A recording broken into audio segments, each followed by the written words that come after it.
This is Jason with Chicago News. We're inside the 2017 Volvo S60 T5 sedan. So normally we start off our reviews from outside the car, giving you a full perspective. You might be wondering why we're starting this one inside, and it's because they can't get me out of this seat. This is one of the most comfortable seats I've ever been in any car. I couldn't really put a finger on what it was. It's just the right stiffness. It's not too hard, not too soft. It's like kind of a Goldilocks thing going on. It's just right. It's got a lot of support, good bolsters. You just got to go try one out for yourself. It's one of the most comfortable seats you'll be in. Volvo has always been known for their safety features, and when you look at the technology package that our test car has, it's really got an impressive array of features. You've got radar cruise control, but you've also got smart city braking. You've got pedestrian and bicycle sense, so it actually can see when there's a bike or pedestrian getting ready to cross the street. It gives you alerts for all of those things. It's got lane keeping technology, blind spot monitor, rear cross traffic. Basically anything that you can imagine that a car might have these days for safety, it's got it. But on top of that, the entire shell is much stronger than a lot of other cars. They build a lot of rollover structure protection, the crumple zones. Everything that they do with the actual chassis is aimed towards safety. It really is a great extra level of confidence when you're driving down the road. Our test car has the 2-liter turbo engine with 240 horsepower. The T6 version upgrades you to a 302 horsepower turbo and supercharged engine. So you've got a couple of options there, but I've got to say, even with this 240 horsepower version, it's actually pretty quick. And unlike a lot of the other 2-liter turbo engines that are coming in a lot of cars these days, this one isn't quite as buzzy, doesn't vibrate as much. It has a more refined feel than some of the others, even the BMW that we drove recently. You know how I'm always talking about soft touch materials for the interior of the car? Well, Volvo took me literally, and they're putting it in the engine bay. I can only guess that this has something to do with safety, to have a foam engine cover, but it kind of shows that they're thinking of everything.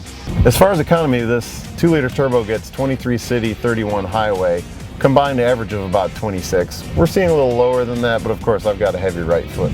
Increasing the efficiency is a feature that's coming in a lot of cars these days, which is engine start stop. What's great about this one is not only does it start the engine back up quietly after the light, it actually runs the air conditioning very well when the engine's shut off. A lot of other cars, the AC keeps running, but it quickly gets warm and blows warm air at you. This one, for whatever they've done, it actually continues blowing cold air on you. It works better than a lot of the other systems we've seen. So the information cluster on the dashboard here is a really modern, nice looking LED display, which is configurable. It's got lots of different inputs here, but you look, and in the center here, it looks a little bit dated. There's lots of buttons, it's a little bit of a different array, and some of the new Volvos that are coming out have a much more interesting and modern center display that's got all the controls on a touchscreen. So if you're a fan of buttons, better go out and get one of these before they change it. The one gripe I have about the ergonomics of this car is the gas pedal is really far off of the floor, and I've found my foot slip off of it a couple times, and I've got size 13 shoes, so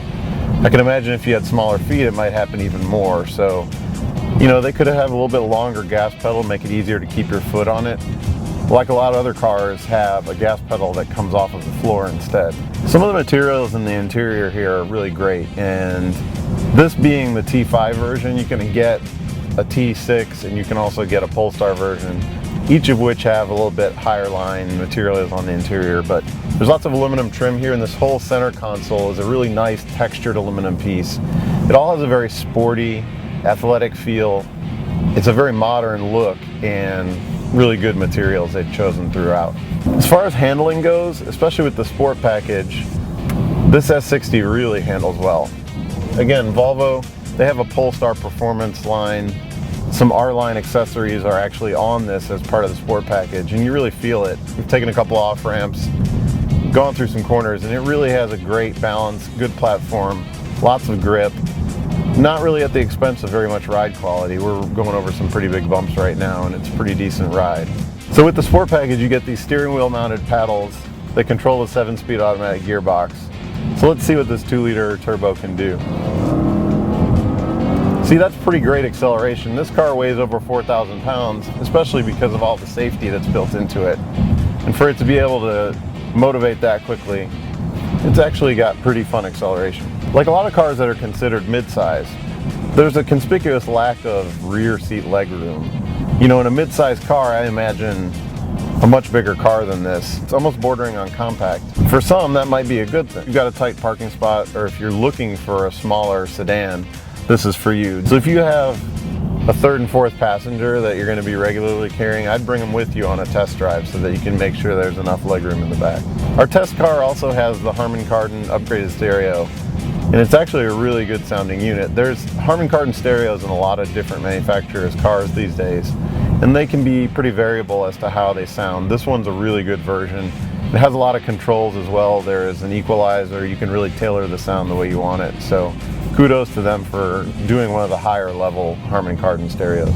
In addition to safety, especially recently, Volvo's getting known for luxury, and there's actually tons. We've already talked about the seat, but when you look at the way this car rides and drives, the sound isolation is great. It has a very European feel.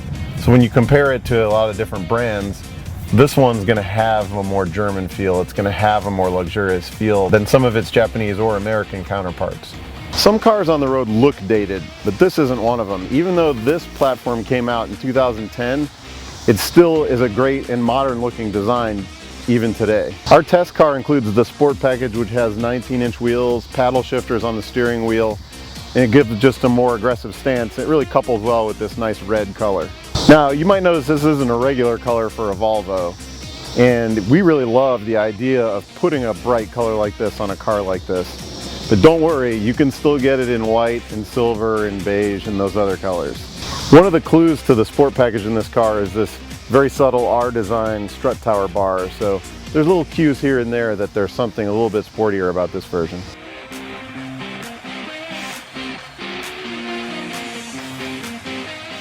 So what do we think of this Volvo S60? It's a great combination of technology and performance in a very safe package. Some of the best safety features and some of the best safety integrated in the whole frame that you can even buy.